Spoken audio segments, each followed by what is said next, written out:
in a dirty world. Dirty, dirty, dirty, dirty, dirty world. Talking clean in a dirty world. Well, hey, the thing is I kind of look at all the different stuff that's going on out there. And one of the things I found, gentlemen, that I want to talk about this morning is a report that has just come out for 2023. It's the BSC market report that shows, hey, you know what? People like Javier out there in the cleaning business, it's supposed to be a good year for you. I don't know if you've seen this report. I'm going to cheat here and look at my screen.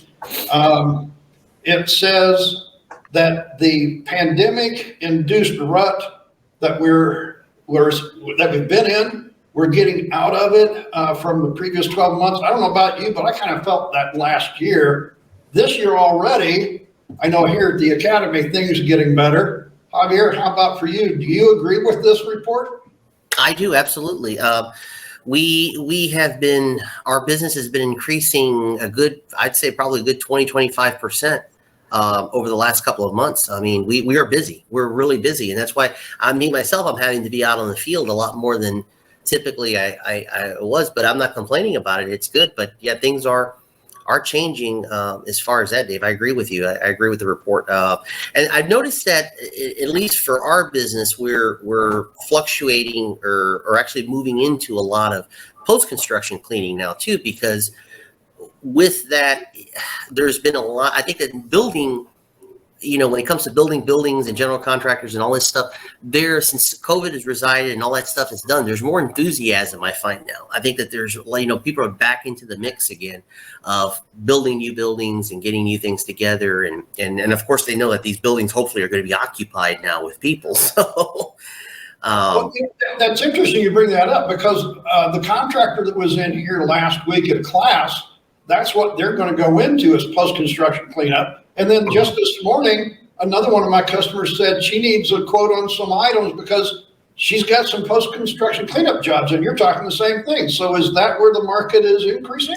I think that is where the market is increasing right now. I think because it's very volatile from the standpoint that it's important and it has to be done in a timely manner, and therefore the residual on it, obviously the companies, construction companies and general contractors, they pay very well. So because obviously it has to be done, excuse me, in a certain time frame that they're looking for, and like I said, they're building a lot of building. I mean, here in Tampa, if you go to the downtown area in Tampa, Channelside District, all that area right there, I mean, it's just amazing how many buildings you just keep seeing. All they do is put up buildings and buildings and buildings, and it just doesn't stop. I mean, all the way from skyscrapers to 2-3-story buildings. So yeah, I think the trend is going that way as far as, as far as many buildings that they're going to put up, they're going to need guys like us to clean up after them. So it'd be interesting to know if this was a Florida specific situation or if this is the rest of the United States, because there's so many people moving to Florida. So you figure businesses are moving to Florida. So there's construction happening on both sides. And is this what we feel because we're lucky to be in the state of Florida? Or do they feel the same way in Michigan or New York or there? Which it kind of, if this article is nationwide. It is. Yeah. So, I mean, It kind of says that. But then you wonder, well, maybe it's just because people are coming back to work in those other facilities. So there's a percentage of coming back to work. As long as the economy doesn't implode on us, then it still should keep growing as people come back to the workplace from hybrid working setups instead of all at home. So to your point, Bobby, it says, meanwhile, 77% of respondents reported strong performance in commercial office property sector. So that means what you're saying here is a commercial office property has been changing. And I've heard some people talk about that the buildings that they were in are being repurposed to something else. And I think that goes back to your post-construction. Yeah, absolutely. I think so too. And what Bobby just said is interesting because, I mean, it is nationwide, I think, but it's happening all over the country, but if I had to really, really focus in, it's definitely true about Florida because I mean, I just saw an article the other day, had nothing, thing. I forgot it was on local news. I think it was on our local Channel 8 or Channel 13 here. And they said that Tampa was rated now, the city of Tampa, the Tampa Bay area, as one of the 20 most desirable cities in the world to move to. So, and that's amazing. I mean, when you think about all the cities around the United States and all the cities around the world in general, to make the top 20, that is amazing. And it's true, the influx of people, it's unbelievable. So the buildings, I mean, you know it every day when you're on I-4 or 275. I mean, traffic is brutal, worse than it's ever been, ever here. So, yeah, so that means more people, more building, yeah, no doubt. Well, on national news the other night, I heard him actually saying that Florida is, of all the states, we are growing faster than anybody else for this year, again, even after last year. Mm-hmm. So, I guess that then raises the question, what's new on the horizon for business in 23? I thought it was interesting. This article says profitability, which is a subject we're going to talk about later in another broadcast. But I think that's the thing that you mentioned there, Javier, is, hey, you know what? I think it may be more profitable to look at what kind of business you're in and what you're trying to do when you're a building service contractor in the cleaning industry. Yeah, absolutely. Like for example, you have to go. I think you have to go where the trend takes you. We started off being strictly janitorial, to where we were just BSCs for just janitorial services, for bathrooms, the whole deal, right? Office buildings and stuff like that.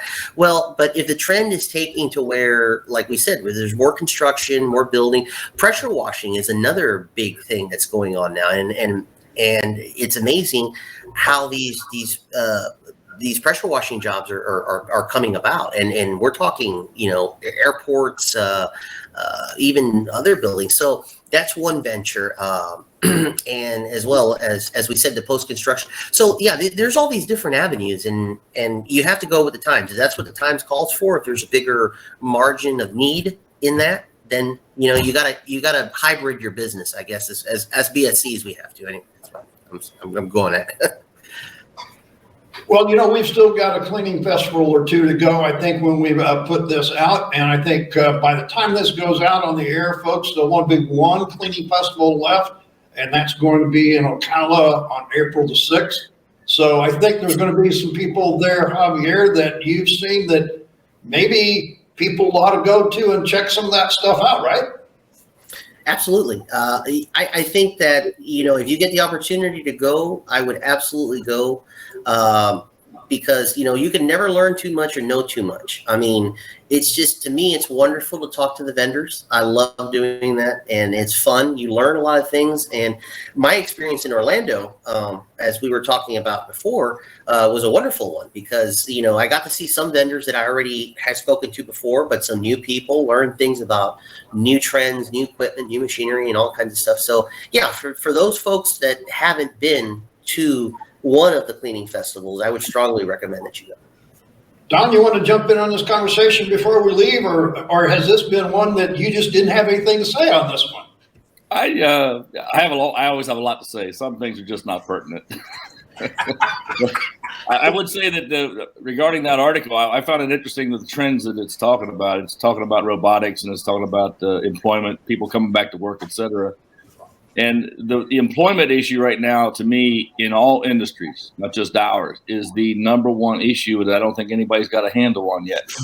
And the article said that there's a confluence of two things happening. You have everybody that COVID related, they're staying home or decided to rethink their life, do different things. Then you have all the baby boomers who are retiring out. It's all happening at the same time. And I'm in that category. I'm one of those baby boomer guys. I'm in the category of retirement heading down the pike here sooner or later. And the millennials that are coming in don't really want to work the same way we work. So there's a trend happening in the employment side that employers are going to have to figure out, okay, what works for the folks that I'm trying to attract. And I think that'll flesh itself out, but it's going to take some time, because nobody's ever seen this before. This is new. to anybody in any generation. So I'm just kind of curious to see how it shakes out. I mean, I went to a restaurant yesterday with some friends, and we walked out because it took us an hour to get anybody to even give us some serving some food. And we just said, this isn't acceptable. We're out. We walked out. And it's because, well, we're shorthanded. But I sat there and watched them serve 4 other tables in front of us. So what that told me was they're shorthanded for a manager. Management didn't exist in that place, because if a manager had been there, they'd have fixed all of that. So the expertise portion of employing, and Javier, I'm sure you experienced this, trying to find somebody who can manage folks and manage teams, et cetera. That's where the shortage is right now, I believe. You can find you can work, people in entry-level working situations, you can find those. You just can't find somebody who manages those people. I couldn't agree more with you, Don. That's absolutely the fact, because it is to find somebody who has that level of responsibility to be able to do their job and know what they're doing and to actually, put and hold those accountable. They're not doing their jobs. It's hard to find. You're right. The labor part is easy. Like you said, yeah, just to get somebody to, you teach them how to do something, whatever, but to get the person to make sure that they're there doing what they're supposed to be doing. Yeah. The management piece of making sure that Susie and Sally and everybody are there. There's nobody that knows how to do that properly. I mean, everybody thinks they can manage folks. There's a speciality there. There's a human nature component that only few people have that gift. I agree. As we finish up, Bobby, I thought one of the interesting things was at the very last here, it says that BSCs are still divided in exactly how to prioritize what's going on, but still health and safety is 40% of what buildings are looking for now. I think that's what has come out of the pandemic, is that has raised quite a bit compared to what it was before. Yeah, as it should have, I would assume. I don't know what it was before, though. But I would assume we were all cleaning for health before. I heard that phrase a lot, but maybe it didn't stick as much as during the pandemic. I think what's interesting, though, is I didn't see before the word safety in it as much as I do now. And I know here at the Academy, that's one of the big things we talk about is the safety portion of it. And for building service contractors out there, folks, what I guess we're saying is take a look at these trends, as Javier said. Look at how you're managing things, as Don's talking about, because business can be profitable, but you've got to stay up on top of it. If you haven't watched, there's a lot of podcasts that we do, folks, on all our other channels that we do. And you might be interested to find out that one of Bobby's real fun things that he's been doing is AI content and how to use that. So I think that's another trend that you're going to see with BSCs in the coming future too. So gentlemen, thanks for being on today. And we'll have another episode out for you folks of Talking Clean in a Dirty World.